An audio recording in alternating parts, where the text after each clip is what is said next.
septiembre a vencer. Fue un largo proceso electoral, fue una familia más que se la jugó siempre por Salvador Allende. El Congreso Pleno proclama: Don Jorge, usted será el presidente.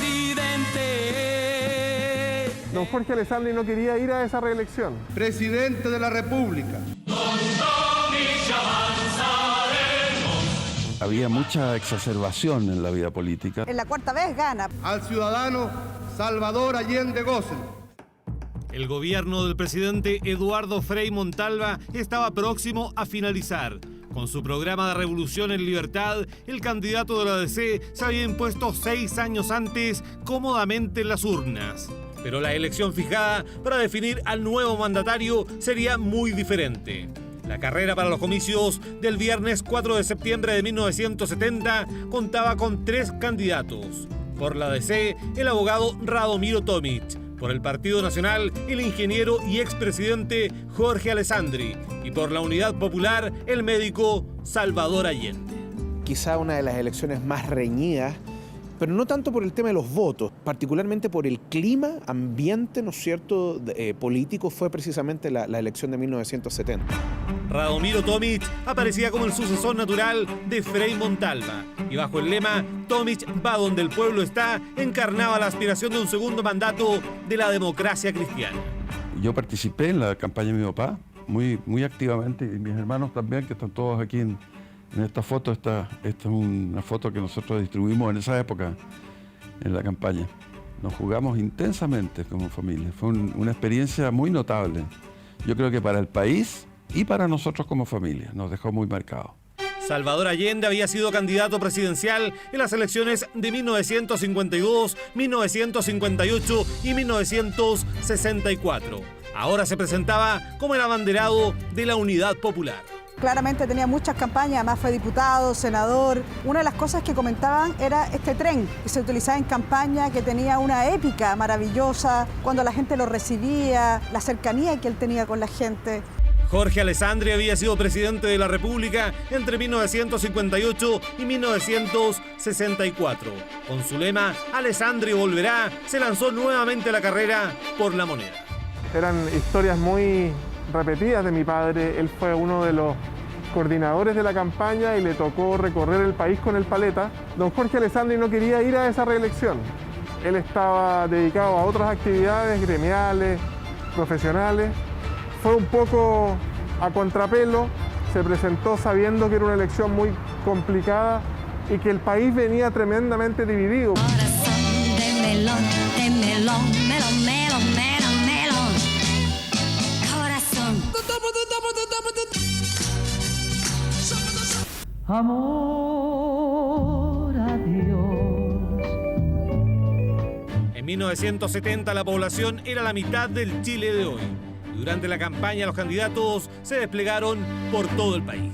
Era un Chile más pobre, era un Chile sin infraestructura, sin aviones, se hacían a pie, alojaban donde los dirigentes, pasaban 3, 4 días por cada ciudad. Yo me acuerdo que se competía en las manifestaciones, quién llena, por ejemplo, la avenida Pedro Montt en Valparaíso, ¿no es cierto? Y nosotros teníamos 100.000 personas, Allende tenía, no sé, algo que es parecido.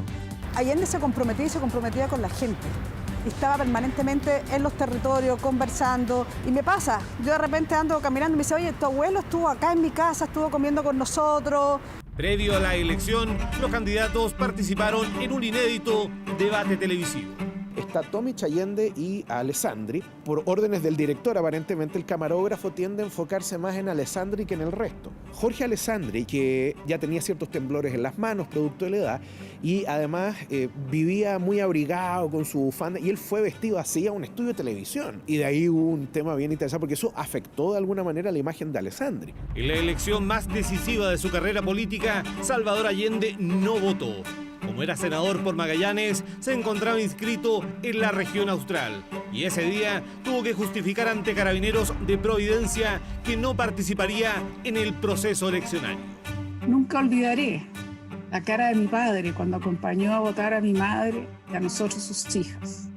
Había tanta esperanza, había sido tantos años de triunfos y de derrotas. pero además de tantas campañas largas, exigentes, difíciles.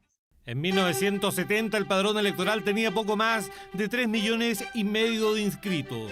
Y el día de la elección, la participación alcanzó el 83,7%.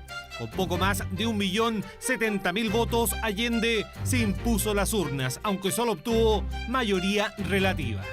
Les pido que se vayan a sus casas con la alegría sana de la limpia victoria alcanzada y que esta noche, cuando acaricien sus hijos, cuando busquen el descanso, piensen en el mañana duro que tendremos por delante. Sabía perfectamente que habría paso un camino inédito, pero era posible. Una sociedad con profundas transformaciones, una sociedad que él llamó socialista en democracia, pluralismo, libertad, con sabor a vino tinto y empanadas, como él quería.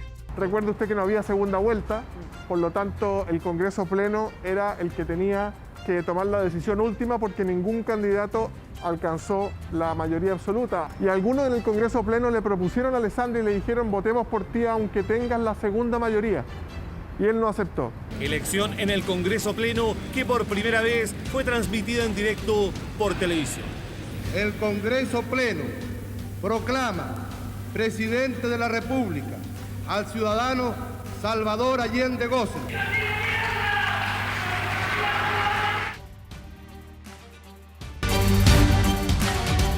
Una elección que quedó marcada en la historia de Chile.